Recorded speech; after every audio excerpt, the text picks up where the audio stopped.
Hello people, welcome to Sleepy Classes. Let's discuss two questions from the mains point of view. तो आपके लिए पहला question है examine the evolution of BRICS and how it has provided an alternative imagination of the emerging economies. तो BRICS के role को evaluate करना है सबसे पहले, तो कैसे वो evolve हुआ over a period of time and moreover कैसे जो emerging economies हैं उनके woes को address कर रहा है, उनकी imagination को wings दे रहा है BRICS.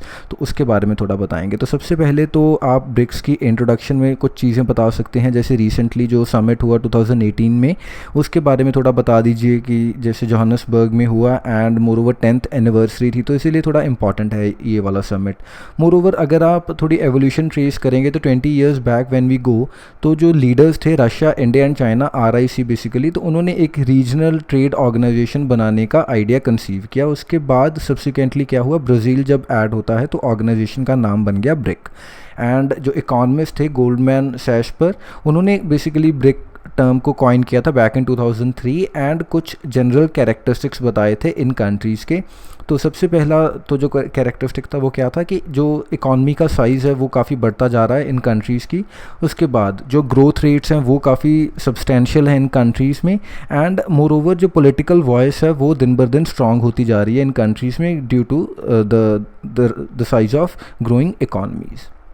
तो इसलिए अब जो ये कंट्रीज़ हैं वो डिमांड कर रही हैं कि हमारे इकोनॉमिक स्टेटस के पैरेलल ही हमें जो पॉलिटिकल वॉइस है वो भी मिले at the international governance structures. तो उसके बाद 2011 में साउथ अफ्रीका को जब ऐड करते हैं तो जो ऑर्गेनाइजेशन है उसका नाम बन जाता है ब्रिक्स. एंड अब अगर आप एवोल्यूशन की बात करें एंड प्रेजेंट डे में देखें तो जो ब्रिक्स है वो ना सिर्फ एक इकोनॉमिक या रीजनल कॉपरेशन की एक ऑर्गेनाइजेशन से बढ़कर अब क्या बन चुकी है, it provides a fair degree of cooperation on issues जैसे ट्रेड है, infrastructure, finance, urbanisation, climate change. तो इन सब चीज़ों पर भी अब ब्रिक्स जो है वो बात करती है. मोरोवर अब अगर इंस्टीट्यूशनलाइजेशन की बात करें तो दो नई और स्ट्रक्चर्स दिए हमें ब्रिक्स ने. एक है न्यू डेवलपमेंट बैंक एंड दूसरा है कंटिजेंसी रिजर्व अरेंजमेंट. तो आप देख सकते हैं कि कैसे एक ओपन वर्ल्ड इकॉनमी बनाने के लिए पैरेलल स्ट्रक्चर्स बनाए जा रहे हैं, पैरेलल टू द वंस जो कि ऑलरेडी जो वेस्टर्न वर्ल्ड है उन्होंने बना रखे हैं. फॉर एग्जांपल आपका IMF, वर्ल्ड बैंक, तो उन्हीं के पैरेलल जो ब्रिक्स नेशंस भी अपना एक ऑल्टरनेटिव स्ट्रक्चर बना रहे हैं. एंड अगर आप मल्टीपोलर वर्ल्ड की बात करें तो जो इकोनॉमिक एंड पॉलिटिकल पावर है वो काफ़ी ज़्यादा डिफ्यूज्ड है एंड डिफ्यूज़ होती जा रही है. ऐसा नहीं कि स्पेसिफिकली यही कोई एक स्पेसिफिक कंट्री है जिसके पास पूरी इकोनॉमिक एंड पॉलिटिकल पावर स्टेशनड है, आई शुड से. तो इसीलिए अब जैसे जैसे डिफ्यूज़ होती जा रही है तो जो ब्रिक्स नेशंस हैं वो चाहते हैं कि जो ग्लोबल गवर्नेंस के नॉर्म्स हैं उनमें ब्रिक्स नेशंस का भी से उतना ही हो जितना कि किसी वेस्टर्न कंट्री का. एंड जो पहले का जो सिस्टम था, फॉर एग्जांपल उसको अटलांटिक सिस्टम बोलते हैं, यानी जो अटलांटिक ओशन के इर्द गिर्द दो कंट्रीज़ हैं, यूरोपियन एज वेल एज जो अमेरिका, तो उनसे हटकर अब जो फोकस है वो दूसरी कंट्रीज़ की तरफ भी जाना चाहिए, उनका भी जो से है ग्लोबल गवर्नेंस में वो बढ़ना चाहिए. सो BRICS then is coming together of nation states at a particular geopolitical moment to achieve a set of goals. तो जो गोल्स हैं बेसिकली अब वो भी बढ़ते जा रहे हैं over a period of time. And BRICS countries का अगर आप ग्रोइंग इम्पैक्ट देखें तो अब लो इनकम कंट्रीज़ पर भी काफ़ी ज़्यादा जो इम्पैक्ट है वो देखा जा सकता है. फॉर एग्जांपल ट्रेड की अगर आप बात करें या FDI की बात करें या फिर जो डेवलपमेंट फाइनेंसिंग है उसकी बात करें, तो इन सभी एरिनाज में BRICS countries they have a major से दीज डेज. एंड देयरफॉर जो ट्रेडिशनल वेस्टर्न डोनर्स हैं जैसे EU, US, जापान, उनको भी एक चैलेंज की तरह ये चीज़ें दिख रही हैं. And these relations they instil the vision of south south cooperation, क्योंकि अब जो स्पेसिफिकली ब्रिक्स कंट्रीज़ की अगर आप बात करें तो all the countries they are the representative of the poor countries. जैसे इंडिया है, चाइना, तो फॉर एग्जांपल कितना ज़्यादा उन्होंने डेवलपमेंट कर ली in a very short span of time, तो they have become the flag bearers of poor countries. तो इसीलिए साउथ साउथ कॉपरेशन इनके थ्रू ही आप एक्सप्रेस कर रहे हैं, या बेसिकली क्या हो रहा है कि ये फ्लैग बेयरर्स बन गए हैं अब साउथ साउथ कॉपरेशन के, क्योंकि जो कंट्रीज़ हैं, जो पुअर कंट्रीज़ हैं या लो इनकम कंट्रीज़ हैं, they can relate more to the success stories of for example India या China rather than some USA. इसीलिए अब जो शेयर्ड सॉलिडेरिटी है, शेयर्ड एक्सपीरियंस है एंड सेल्फ रिलायंस है साउथ की, वो बढ़ती जा रही है due to BRICS countries. And जो development cooperation it is focusing on trade, investment and economic growth as the main vehicles of advancement that can be achieved bye regional integration, neighbours, bilateral cooperation. तो अब क्योंकि जो BRICS countries हैं, जो neighbours हैं उनके, वो भी पुअर ही हैं, तो अकॉर्डिंगली जब ये कंट्री स्ट्रेंथन हो रही हैं एंड मोर ओवर जो सॉलिडेरिटी है नेबर्स के बीच में बढ़ती जा रही है, तो उससे क्या हो रहा है कि आपकी जो ओवरऑल रीजनल डेवलपमेंट भी हो रही है।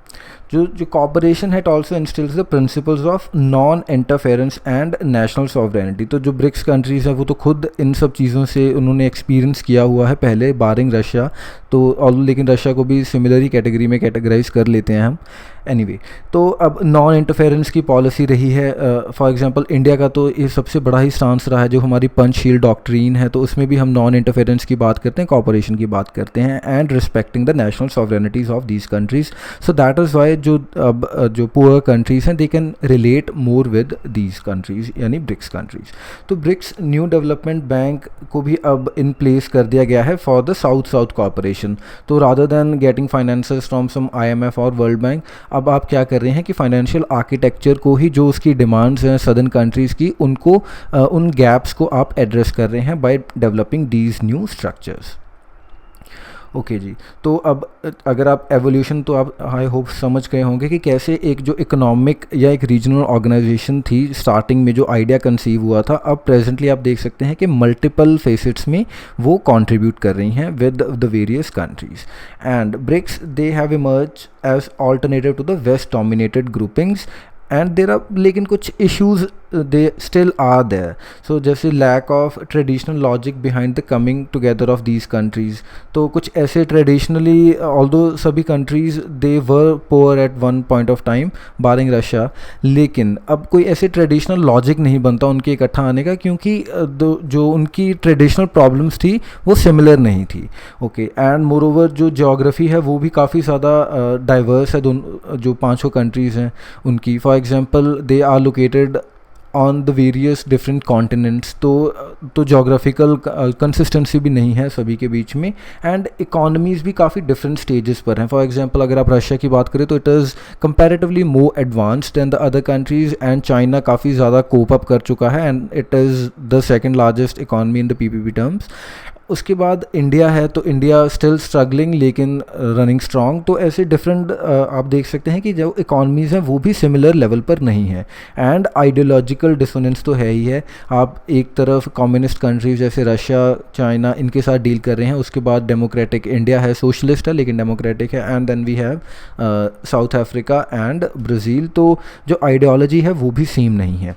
फर्दरमोर जो मिलिट्री स्टैंड ऑफ हुआ between India and China on the Doklam plateau, उससे क्या हुआ कि जो चाइना के एफर्ट्स थे to create the BRICS plus model, यानी चाइना चाहता है कि जो दूसरी कंट्रीज़ हैं उनको भी आप ब्रिक्स में आने दीजिए, उसको ब्रिक्स प्लस मॉडल बोल रहे हैं वो। तो ये सब चीज़ें जो हैं they have brought to an end the naive notion that comfortable political relationship is always possible amongst the BRICS members. तो अब जैसे इंडिया चाइना की जो बॉर्डर की टसल है उसकी वजह से भी एक पॉलिटिकल स्टेबिलिटी तो आप नहीं देख सकते इन कंट्रीज़ के बीच में, क्योंकि there are issues which need to be addressed at the bilateral level. So if BRICS is to remain relevant, तो ब्रिक्स को क्या करना है हम बता देते हैं वो भी।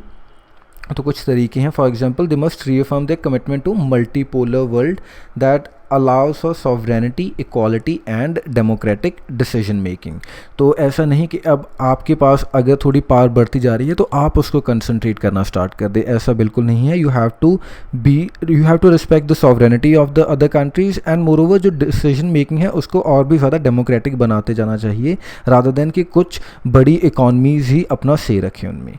More over they must build on the success of NDB and invest in additional BRICS institutions. तो NDB जो न्यू डेवलपमेंट बैंक है उसकी सक्सेस के ऊपर राइड करते हुए नए ऐसे और इंस्टीट्यूशंस बनाने चाहिए, and they should consider BRICS led effort to meet their commitments under the Paris agreement. तो जो क्लाइमेट चेंज है एंड सस्टेनेबल डेवलपमेंट गोल्स हैं उनको भी ब्रिक्स लेड एफर्ट के थ्रू ही आपको मीट करना चाहिए, ताकि जो ऑर्गेनाइजेशन है उसमें दूसरी कंट्रीज़ का फेथ जो है वो भी बढ़ता रहे। मोर ओवर जो BRICS हैं, they can also consider expanding the remit of their cooperation to addressing emerging areas of global governance such as outer space, oceans and internet. तो आप जो अपना स्कोप है उसको जो मटेरियल या इकोनॉमिक लेवल है उससे बढ़ाकर आउटर स्पेस, ओशंस, इंटरनेट, तो इन सब लेवल्स पर भी लेकर जाएं. And finally BRICS members must encourage direct interaction between their constituents. तो जो आप देख सकते हैं जैसे जो ब्राज़ील है या साउथ अफ्रीका है, तो डायरेक्टली जो सभी ब्रिक्स के मेंबर्स हैं, although Russia, India, China, they are more integrated in some sort, लेकिन जो ब्राज़ील है एंड साउथ अफ्रीका है, we do not find that much of their reference in इधर इकोनॉमिक फील्ड और पॉलिटिकल फील्ड. तो उनको ज़्यादा इंटीग्रेट करना और भी ज़्यादा इम्पॉर्टेंट है. So finally to sum up, the BRICS as a group are expected to step up their role and extend to pressing peace and security challenges from terrorism, piracy and nuclear non-proliferation to regional security in North Africa and Middle East. And collaboration is necessary for BRICS nations to emerge as a credible bloc that can stand up to the US, EU and G7 and the OPEC. तो आप देख सकते हैं कि जो role है उसको piece and security challenges की तरफ भी लेकर जाना है, जैसे terrorism, piracy and nuclear non proliferation. तो ये सब जो प्रेजेंट के इश्यूज़ हैं, इन सब को एड्रेस करते हुए आपको जो रीजनल सिक्योरिटी इश्यूज़ आ रहे हैं North Africa and Middle Eastern regions में, जो पूरे वहाँ पर कंट्रीज़ ही तबाह हो चुके हैं ड्यू टू द वॉर, तो उन सब चीज़ों को भी आपकी जो ब्रिक्स का फोकस है वो बढ़ाना चाहिए. And moreover BRICS nations they should emerge as a credible bloc. उनकी क्रेडिबिलिटी बढ़नी चाहिए to stand up to the institutions that are developed by either the Western countries or the countries themselves, जैसे US, EU and G7 है and moreover OPEC है. ठीक है जी. Moving forward, second question है हमारे पास. India's renewed relationship with Africa is not merely based on idealism but pragmatism. Discuss. तो अगर आप थोड़ा हिस्टोरिकली बताएंगे कि जैसे इंडिया एंड अफ्रीका ने काफ़ी क्लोज एसोसिएशन इन्जॉय की ओवर द सेंचुरीज़. हमारी मर्चेंट कम्युनिटीज़ थी, फॉर एग्जांपल खोजाज एंड बोराज, इनके थ्रू हमारे कॉन्टैक्ट्स बने रहे with Africa. And moreover जो कॉलोनियल मास्टर्स थे उनके थ्रू भी आपकी जो ट्रेड है या जो इंडियन डायस्पोरा है वो वहाँ पर अफ्रीका में सेटल होता रहा. ठीक है जी. पोस्ट इंडिपेंडेंस एरा की अगर हम बात करते हैं, यानी जो नेहरूवियन एरा था, तो उसके कुछ इंपॉर्टेंट एलिमेंट्स थे जो हमारी रिलेशन को डिफ़ाइन करते थे with Africa. For example decolonisation, war against racism and सबसे इम्पॉर्टेंट नॉन अलाइनमेंट. तो नैम भी एक मेजर टूल था जिसके थ्रू जो अफ्रीकन कंट्रीज़ को इंडिया अट्रैक्ट कर रहा था एंड मोर ओवर उनके जो इंडिपेंडेंस मूवमेंट थे उनको भी सपोर्ट कर रहा था. लेकिन ये जो सभी चीज़ें थी, ऑल्दो इन्होंने आपके लिए यानी इंडिया के लिए रिस्पेक्ट एंड ट्रस्ट तो बढ़ाया अफ्रीका में, लेकिन हुआ क्या कि ग्लोबल सर्कमस्टांसेस कुछ धीरे धीरे ऐसे बनते रहे कि जो इंडिया का आइडलिज्म है वो काफ़ी ज़्यादा ऐसे स्लो या शैलो होता गया. ये क्यों? 3 रीजंस बताए गए हैं इसके. सबसे पहले तो जो 1960s का एरा आता है, so more and more countries they are becoming independent. तो जो अब इंडिया की सपोर्ट चाहिए थी फॉर डी कॉलोनाइजेशन, उसकी अब कोई इतनी ज़रूरत नहीं रही एंड उसकी इंपॉर्टेंस धीरे धीरे कम होती गई क्योंकि वो गोल ऑलरेडी अचीव हो चुका है. अब जो फोकस है वो किसके ऊपर चला गया? स्टेट एंड इकॉनमी बिल्डिंग पर. तो अब इंडिया इसमें कुछ इतना ज़्यादा कंट्रीब्यूट नहीं कर पा रहा उस एरा में, क्योंकि इंडिया खुद स्ट्रगल कर रहा है to stand on its own. उसके बाद जो कोल्ड वॉर एग्जिजेंसीज हैं उनकी वजह से सिविल वॉर, इंस्टेबिलिटी आ जाती है अफ्रीकन रीजन में एंड इंडिया के पास ना ही इतनी कैपेसिटी है ना ही विल है टू मिटिगेट द सिचुएशन. तो अब इसकी वजह से भी एक जो थोड़ा रिफ्ट है वो आ रहा है. एंड उसके बाद इंडियन डायस्पोरा जो कि एक काफ़ी इकोनॉमिक प्रॉस्परस पोजीशन में था इन द अफ्रीकन कंट्रीज़, अब वो टारगेट बनते जा रहे हैं फॉर जीनोफोबिया, क्योंकि अब अफ्रीकन्स, लोकल अफ्रीकन्स को लग रहा है कि somehow they are the evil ones. ठीक है जी. तो इसके बाद स्पेशली जो जीनोफोबिया के टारगेट्स हैं they became more prominent after the independence of countries such as Kenya and Uganda. So अब ये सब चीज़ों के बाद इंडिया ने भी थोड़ा गियर बदलने की कोशिश की and it started to move away from the rhetoric and idealism towards pragmatic politics and to start building relations with the African countries based on mutual benefits and interests. तो कॉन्स्टेंटिनो Xavier हैं, उन्होंने 6 drivers दिए हैं of India's interest which present significant stakes for India's diplomacy in Africa. तो सबसे पहले तो क्या कह रहे हैं, वो नेचुरल रिसोर्सेज की बात कर रहे हैं. जैसे इंडिया के लिए तो इटर्नल क्वेस्ट है ये for oil, coal and other natural resources, क्योंकि comparatively Africa is sitting on the gold mines of these resources and India को परपेचुअली नीड है टू सपोर्ट इट्स पॉपुलेशन. तो ये तो एक नेचुरल बॉन्ड टाइप चीज़ बन रही है. And Africa it assumes an important role in India's attempt to diversify its traditional dependence on the volatile Gulf region. तो अब जैसे ऑयल फॉर एग्जाम्पल, वो हम पूरा गल्फ़ रीजन से ही इंपोर्ट कर रहे हैं. तो अब इंडिया को वो भी एक श्योरिटी चाहिए कि कल को, अब क्योंकि जो गल्फ़ रीजन है it is very prone to wars and external power politics. तो इसीलिए इंडिया के लिए एक बहुत इम्पॉर्टेंट चीज़ बन जाती है कि वो दूसरी कंट्रीज़ या अपने दूसरे ऑप्शंस को एक्सप्लोर करे. तो इसीलिए African countries they come in handy. For example Nigeria, Angola, Egypt, जो कि मेजर जो ऑयल सप्लायर्स बन सकते हैं इंडिया के. सिमिलरली जो दूसरे रिसोर्सेज हैं, for example uranium, gold, rough diamonds, तो ये सब भी जो अफ्रीकन कंट्रीज़ हैं वो हमें प्रोवाइड कर सकती हैं and they can sustain India's public and private interest. उसके बाद ट्रेड एंड इन्वेस्टमेंट की अगर आप बात करें, सो ट्रेड एंड इन्वेस्टमेंट में जो एक इम्पॉर्टेंट चीज़ हम देख रहे हैं कि लाइंस ऑफ क्रेडिट एक्सटेंड कर रहे हैं इंडिया का एग्जिम बैंक जो है to the African countries on the condition कि 75% of goods and services they need to be sourced from India. तो अब दोनों की इकॉनमी के लिए ये काफ़ी एक वाइटल स्टेप है. कैसे, अब इंडिया जो सामान बना रहा है या रॉ मटेरियल बना रहा है वो उसको लिए भी मार्केट चाहिए एंड अकॉर्डिंगली अफ्रीका को रॉ मटेरियल चाहिए. सो ये ऐसे विन विन टाइप सिचुएशन हो रही है दोनों कंट्रीज़ के लिए या दोनों सब कॉन्टिनेंट्स के लिए, आई शुड से कॉन्टिनेंट और सब कॉन्टिनेंट जो भी. ओके, कमिंग बैक, उसके बाद India is also at the forefront of several initiatives that are related to Africa. For example the Asia Africa growth corridor, जो आप जापान के साथ पार्टनरशिप करके जो टेक्निकल वेंचर्स हैं एंड इकोनॉमिक कॉपरेशन है उसको इंक्रीज़ कर रहे हैं in Africa. Moreover team 9, pan Africa e network, तो ये सभी जो हैं institutional and human capacity building initiatives हैं जो कि स्किल एंड नॉलेज ट्रांसफ़र में हेल्प करेंगे फॉर द अफ्रीकन्स. तो इसलिए ये एक मेजर पिलर है हमारे डीलिंग्स का विद अफ्रीका. एक और जो इम्पॉर्टेंट चीज़ है वो है फार्मास्यूटिकल्स. तो ये तो एक बहुत ही इम्पॉर्टेंट एक थ्रस्ट एरिया है along with the blue economy initiatives जैसे कि सागरमाला. तो आप देख रहे हैं कि कैसे हमारे जो वेरियस इनिशिएटिव्स हैं वो somehow they are very much endorsed around Africa. And moreover, India has termed these efforts as alternative model of development away from the western ones. तो अब जो western models थे basically वो जैसे चाइना फॉलो कर रहा है कि आपकी जो लोकल रिसोर्सेज हैं उन सबको यूटिलाइज कर लो and accordingly you forget about the people or the growth of the institutions in those countries. लेकिन इंडिया क्या कर रहा है, India is following another approach जिसमें आप जो वहाँ की लोकल ह्यूमन कैपेसिटी है या इंस्टीट्यूशन बिल्डिंग है उसमें हेल्प कर रहा है.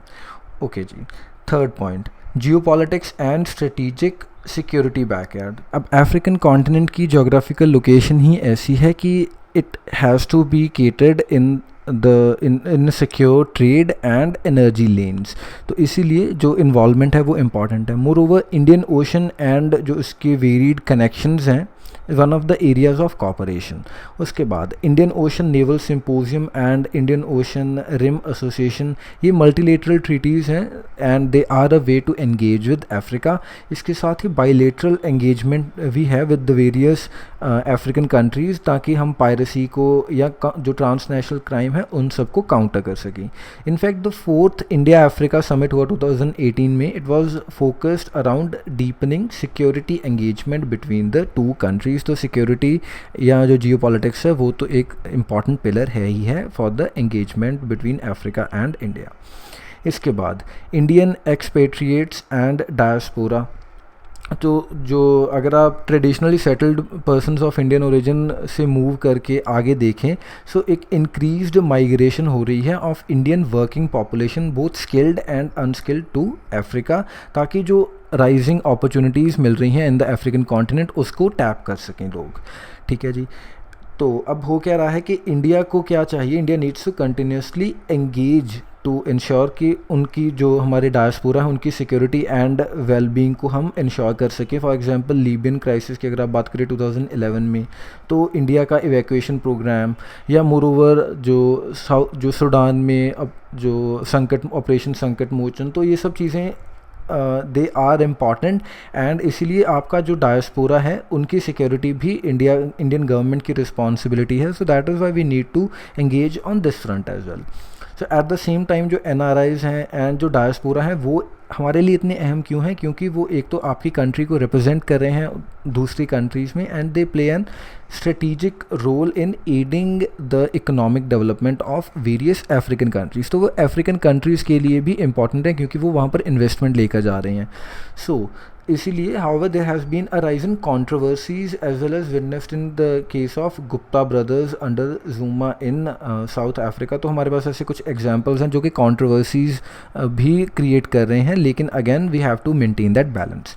इसके बाद अफ्रीकाज डिप्लोमेटिक वेट, तो जो large and increasing diplomatic weight है अफ्रीका का at the various international institutions and forums, वो भी बहुत इंपॉर्टेंट है फॉर इंडिया। फॉर एग्जांपल अगर आप UN सिक्योरिटी काउंसिल की बात करें, तो अगर आप इंडिया के लिए परमानेंट एक सीट चाहते हैं वहाँ पर, तो अफ्रीकन कंट्रीज़ तो कितनी ज़्यादा हैं, उनका कितना बड़ा से है एटलीस्ट अगर आप वर्बली भी देखें या इन शेयर नंबर्स देखें, तो अगर वो सपोर्ट कर रहे हैं तो again we have a strong support in Indian favour. So इसीलिए rapidly evolving global governance, systems of trade and investment, intellectual property rights, environment policies are all areas जहाँ पर इंडिया के स्टेक्स हैं। तो इसीलिए अफ्रीकन कंट्रीज़ अगर आपकी support में है, so you have a large part of the world which supports you. So the support of various countries, for example South Africa has been crucial for India at the IAEA and NSG, and also aided India to secure the non-permanent seat at the Security Council. तो forget the permanent seat, even जो non-permanent seat का जो recently India will be representing the Asian region, तो इसीलिए इन सब countries की support it comes in handy in all these international fora. So this also applies to attempts at raising the vote shares in the world bank, IMF, as well as craft support in issues जो कि WTO related issues हैं। तो वहाँ सभी जगह पर जो countries की सपोर्ट हमें चाहिए, सो इसलिए जो डिप्लोमेटिक वेट है we can not ignore that. And lastly we have countering China. तो अब जैसे चाइना का फुट होल्ड तो बढ़ता ही जा रहा है इन अफ्रीका और मे बी एवरी नुक and corner of the world, तो अब अगर इंडिया को थोड़ा उसके काउंटर में कुछ करना है तो इट इज़ वेरी इंपॉर्टेंट कि आप अपने जो हिस्टोरिकल टाइज हैं with African countries, for example Siddi community, तो उन सबको एक्सप्लोर करें, या जो आपके पीस कीपिंग मिशंस हैं उन सबको बॉल्स्टर करें, ताकि इंडिया का जो स्टेटस है, जो इंडिया की इमेज है, वो इम्प्रूव हो इन द अफ्रीकन कंट्रीज़। तो furthermore competition with China and bullying of USA requires India to create zones of influence including various other middle powers including the African states. तो इन सब चीज़ों के लिए India has to represent a third front like it did in when it initiated the process of NAM. So while these 6 areas वो opportunities offer कर रहे हैं for long term strategic investment, India को increasingly engage करना है and increase करनी है अपनी capacity to engage with Africa in the way जैसे चाइना कर रहा है and जो दूसरे external agents हैं वो कर रहे हैं, they are capable of doing that, the same thing India should also do. So that is all. Thank you.